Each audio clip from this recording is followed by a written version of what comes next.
They just want to win this game. They go home, they're heroes in their country because they're representing their country. Then they're going to attack a seed. If they beat the seed, it's a bonus.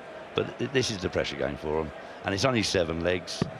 And with a shaky leg like you two had, it could be a long 7 legs, couldn't it? Well, like you said, you can. The guy's been Arendse has been practicing like mad downstairs. But once you get up there, it's the same as cricket. If you're in the nets, you can feel $1 million. But then you get out of the middle in the pressure of a game, and it's a completely different feeling. Well, this is pretty good. A very confident player, you know. Also a very important figure in South African darts. He was one of the founders of the Darts Players Association over there, and you know, this is a big moment for him. You can't underestimate for the qualifiers how important it is. I mean, got the look ball. at this. Hon for the ball.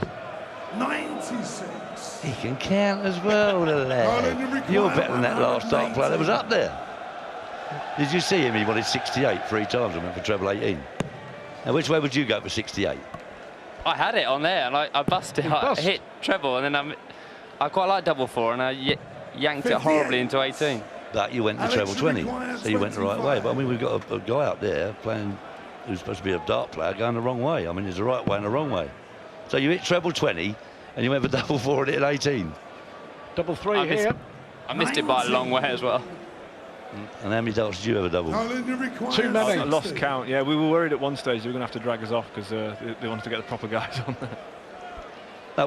When I used to practice for playing on TV, I used to practice for 4 hours, right? I mean, being a bowler, you can't practice for 4 hours before you go out there. How long do you do out there? Yeah, you do a reasonable amount. Batting's probably, the batters do a couple of hours. Bowlers, you've got to look after your body a little bit, so you do a little bit less, maybe an hour, certainly before a game. You want to look after yourself a little bit. You don't want to tire yourself out. But yeah, we like I said, we had an hour before downstairs, and we felt great. We were a couple of 180s each. We thought this is easy. And the minute you get on stage, I mean, there was like an eighth of the amount of people there is in here now. But just I don't know what it is about the stage. You just. No, that is a big stage out there. That is the biggest stage we've got. So I mean, I'd imagine 120 foot long. Yeah, I imagine the players like are obviously very good at it. Have to blank out the crowd. As much as the noise and the excitement is, it must be just them on the board and just playing, trying to take it as low key as they can. Because if you start thinking what's around you, you cannot hit that. And I think both Jimmy and I were looking around, and you know, even having Russ break. Ooh. 140. It's easy to get one. It's easy to get a 140 up there, isn't it? Yeah. Well, Alistair Cook hit a 140. Jimmy Anderson hit a 134. Yeah, but it's the pressure you're used to, isn't it? It's like with your environment, you're in the middle there. The crowd's a long way away from you, isn't it? So all of a sudden you're playing in this environment where you can, especially when you're on the stage, you can look there. They're there, aren't they? They're just different entirely. With the darts players will tell you it's actually easier to play in front of a big crowd. It's when the crowd's a bit small and you hear the odd shout out. You know, you hear the odd bit of heckling from someone in the crowd. That's when it starts to get to you. And I used to play up there. It could be like 10,000 people there. If 2 people who were with me were talking, I could hear them talking. That's the weirdest thing ever. Didn't it used to be really quiet as well? And now the atmosphere's changed a lot, or not? I used to play in the News of the World final where there was 10,000 people. Now you tell me 10,000 people where they're all drinking, where it's going to be quiet. It's just not going to happen, is it? I mean, you can go on there and you say, game on, bit of order please. Shh. Especially as it's Christmas and they've been out since like 2 o'clock this afternoon, and they're going to shut up for you. Yeah, right. 1-0, Arendse leads. Race to 4 for a place in the first round proper. A little later on against Brendan Dolan. A chance here to make it 2-0. I've played cricketers before, but usually most of the cricketers in your clubhouses and that, in the cricket grounds and that, because a lot of times you get rained off and 24. Your 4-dayers and that. You might only play 2 days, might you? But they used to have dartboards in there. They still got the dartboards in there. It's just something to do while it's rained off, or not really in the dressing room. I have the strap around the unicorn strap around the door. I think it's Dartmate, which I take in hotels with me. All the lads play a lot of PlayStation, but sorry, I reckon he's getting it. Second dart. Let's see if he can make it 2-0. And then we'll see who has the bragging rights in the England dressing room. Well, there you go. I thought that's how you do commentary. One above it and one in it. It's a proper way to do it. It's like any double. You can't argue with that, can we? Can't argue.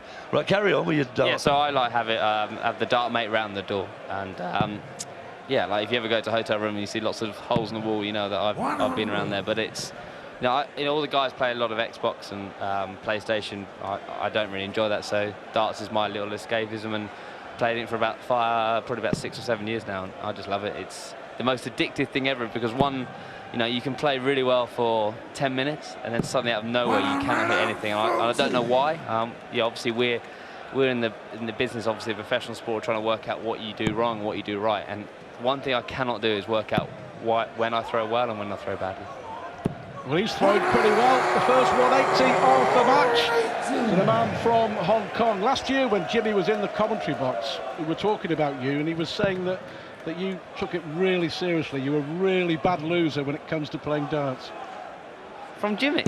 100. I think he was just getting my revenge there, but I was just going to say 180, that means 3 fingers for we have a young farmers group there, so that means another 3 fingers for them to drink. So I think they're going to be slightly messed up when we get back there. Yeah, but have you got to catch them up after you've done the commentary? I hope not. 3 fingers of alcohol. That's it. Right. 2-0 to the South African, closing in on a match against Brendan Dolan later on. You will remind Jimmy of that double 11 for a long, long time, won't you? I mean, that will be one of the highlights of your year, I would imagine. There hasn't been too many highlights this year, so a double 11. I'll forget the number of darts I had at it to start with. I said one thing at the beginning of this today. I said I do not want to end up on a double, which I never throw at it. And I spent half my time on double 13, and then somehow on a double 11. Russ Bray told me to go for ball, and Jimmy was miles back. I should have gone for 10s that go on tops, but as I said, you end up not thinking up there. Yeah, when you play darts, you've got to try and a double you feel comfortable with, and that's what it's all about. Even with the pros, semi-pros, the lads that get here, there's a right way and a wrong way of going. Well, I thought that was in. Got to get this, Eric. Well, he's no good going walkies. Until they put the finger up, you know what I mean? Wow, that's one of your darts there. Oh, what was that all about? That should be a wide, shouldn't it? You've got to go like that, wide for that one. Double 18 for 3-0 for the South African Masters champion. Big dart, see, so go 3-0 up, best of 7's great, yeah. Yes, Nolan Arendse. That's hurt. You know, he knows he should have won that leg, and he's thinking now, right, if I don't win this now, I'll never win a game. So, I mean, he's got a really good average. He's almost 94. That's fantastic. He'd have beat Jamie Caven last round, wouldn't he? I mean, poor old Jamie's averaged 100, maybe the last 4 or 5 times, near enough on TV. And tonight, he just choked. I mean, I know it's the World Championship. He just couldn't do nothing. Yeah, but he's through, isn't it? And that's the most important thing. He's through after Christmas, and then he'll probably relax because he's probably expected to win today, and now he's through, and he's probably one to watch. He'll probably get better. Well, yeah, there's people like Simon Whitlock and Wes Newton who would love to be in that position. They're out. They're home for Christmas. Now, when's your next competitive games, pair of you? I'm going to the World Cup. We go to Australia for a one-day series first, and the World Cup in January through to March. 55. So I've got Christmas at home, which is nice. Australia. That's terrible, isn't it? You're going to January to March. Well, it's freezing cold at home here. And you've got to just travel around Australia, playing one-dayers. Yeah, it's tough. Yeah. I love Australia. I've toured Australia 4 or 5 times. And they get paid for it as well, Eric. Well, that's even better. I mean, Australia's a great country. I mean, we can't. Let's not talk about getting paid for just talking about darts. I mean, gee, that's a hell of a gig. Yeah, we get paid for drinking as well. It's even better. You know what I mean? There's a bonus, isn't there? You know what I mean? Yeah. But for you, just good to get away from things, come down to the darts. I know how much you love it.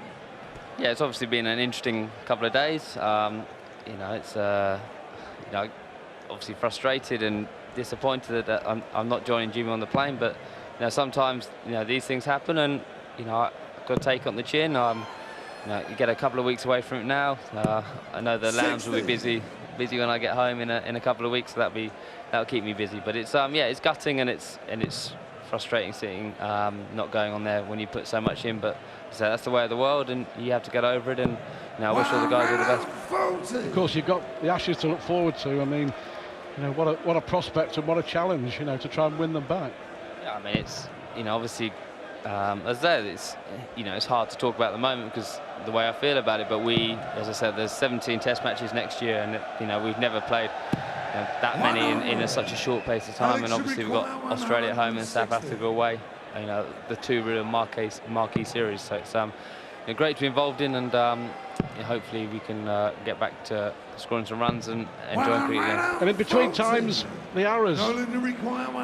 As I said before, I mean, Jimmy, you will have to hang your head in shame for a long, long time. You told me before that you were going to win this game. You were not going to lose.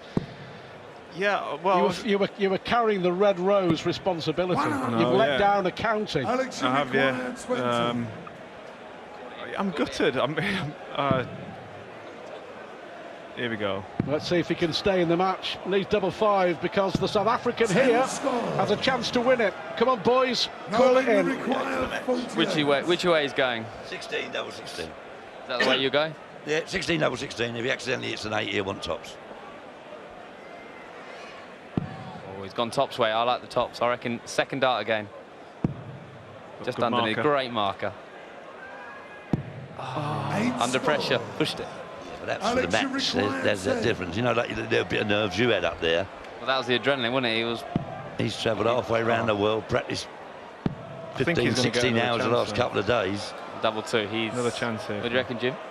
No, I don't. I've not got confidence here. I think that Arendse is going to get another chance at double top. Well, you got that one right. It was unlucky though, wasn't it? It was unlucky dart. It was a good dart. Now he's got to fly all the way home tomorrow, the next day.